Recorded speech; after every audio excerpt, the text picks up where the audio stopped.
जय श्री राम, जय महाराणा, जय राजपूताना, हर हर महादेव, जय मां भवानी, जय हिंद। अभी तक महाराणा उदय सिंह जी के इतिहास का 19 भाग हो चुका है। अब उससे आगे का भाग का वर्णन करते हैं। अगर आपने नहीं सुना है वो, तो आप इस चैनल के प्लेलिस्ट आदि में जाकर के देख सकते हैं। करीब 23 फरवरी की रात्रि को जयमल राठौर दुर्ग की मरम्मत करवा रहे थे, तभी अकबर की नज़र उन पर पड़ी। अकबर ने जयमल राठौर के 1000 मेखी सिला, एक प्रकार का यह जिरह बख्तर है, उसको देखकर अंदाजा लगाया कि यह कोई विशेष व्यक्ति होगा, और उसने बिना समय गंवाए चित्तौड़ी बुर्ज से अपनी संग्राम नामक बंदूक से जयमल राठौर पर निशाना साधा। गोली जयमल राठौर के पैर में लगा और वे बुरी तरह से जख्मी हो गए। राजपूत लोग जयमल राठौर जी को महलों में ले गए। अकबर ने आमेर के राजा भगवान दास और सुवाजत खां से कहा कि ये गोली जरूर उस आदमी को लगी है, क्योंकि जब मेरी बंदूक की गोली शिकार पर लगती है तो मुझे मालूम पड़ जाता है। अकबर के सिपह सलारों ने कहा कि हुजूर, ये आदमी यहाँ बहुत बार आया है, और अब अगर ना आए तो समझ लेना कि यह जरूर मारा गया होगा।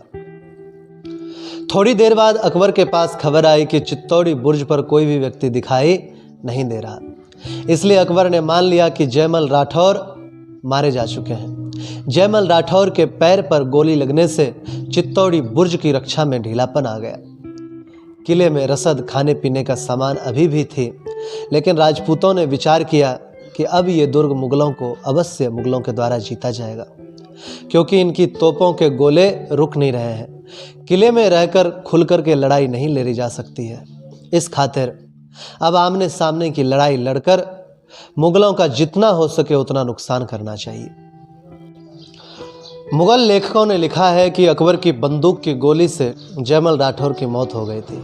निश्चित ही मुगल लेखकों ने पक्षपात किया है, क्योंकि राजपुताने के कई ख्यातों और ग्रंथों में जयमल जी के पैरों में गोली लगने के बाद और बाद में कल्ला राठौर जी के कंधों पर बैठकर वीर गति प्राप्त करने का स्पष्ट उल्लेख है। सबसे बड़ा प्रमाण तो हनुमान पोल और भैरव पोल के मध्य में स्थित जयमल जी की छतरी है, जो उसी स्थान पर बनवाई गई थी जहां जयमल जी वीर गति को प्राप्त हुए थे। यदि जयमल जी बिना लड़े ही अकबर की बंदूक की गोली से मारे जाते तो फतहनामा चित्तौड़ में अकबर जयमल जी की तुलना 1000 घुड़सवारों से नहीं करता, और ना ही जयमल जी की मूर्ति आगरा में लगवाता। 23-24 फरवरी 1568 ईस्वी में चित्तौड़ का तीसरा जौहर हुआ। नारी जद जौहर करे नर देवन सिरहोर, मरणो अठे मस्खरी यो मेवाड़ी चित्तौड़। अर्थात जहाँ नारियां जौहर करती हैं, जहाँ नरों में अपना सिर देने की होर लगी रहती है, मरना तो जैसे एक मजाक के समान हो, वह चित्तौड़ की धड़ा है।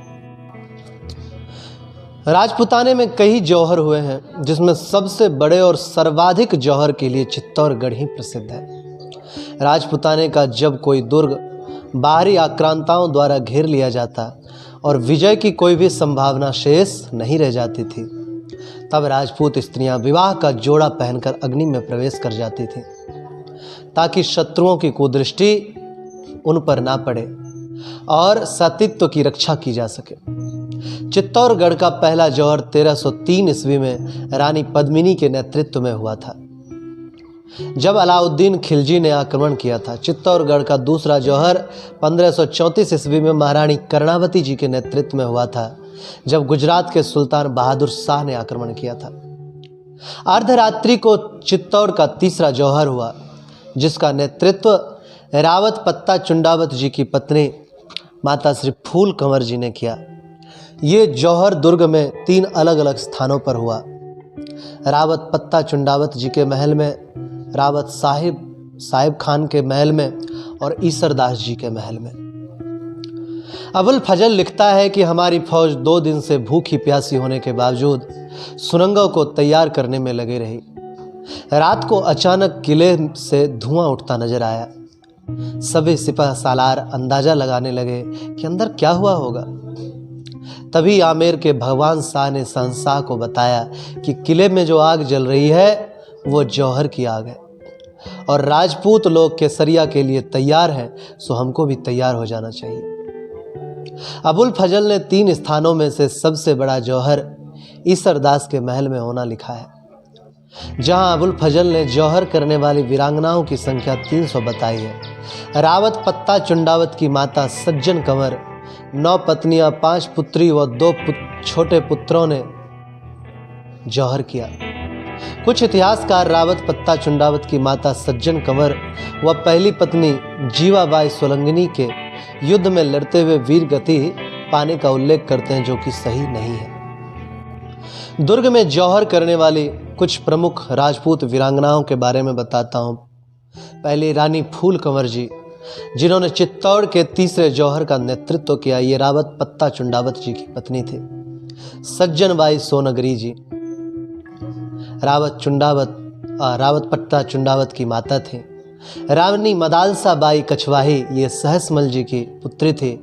जीजाबाई सोलंकिनी जी, ये सामंतसी की पुत्री और रावत पत्ता चुंडावत की पत्नी थी। रानी शारदा बाई राठौर, रानी भगवती बाई, ये ईसरदास जी की पत्नी, ये पुत्री थी। रानी पद्मावती बाई झाली, रानी बगदी बाई चौहान, रानी रतनबाई राठौर, रानी बलेसा बाई चौहान, रानी बागड़ेची आसाबाई, ये प्रभार डूंगर सिंह जी की पुत्री थी। चित्तौड़ के तीसरे जौहर के प्रमाण स्वरूप भारत सरकार के पुरातत्व विभाग ने समिद्धेश्वर मंदिर के पास सफाई करवाई तो राख और हड्डियों बड़ी मात्रा में मिली। शेष आगे भाग में बताएंगे। अगर इच्छा है आगे की और भी स्टोरी जानने की तो इस चैनल को सब्सक्राइब कर सकते हैं, लाइक शेयर कर सकते हैं। मिलते हैं अगले वीडियो में, तब तक के लिए जय श्री राम, जय महाराणा, जय राजपूताना, हर हर महादेव, जय मां भवानी, जय हिंद।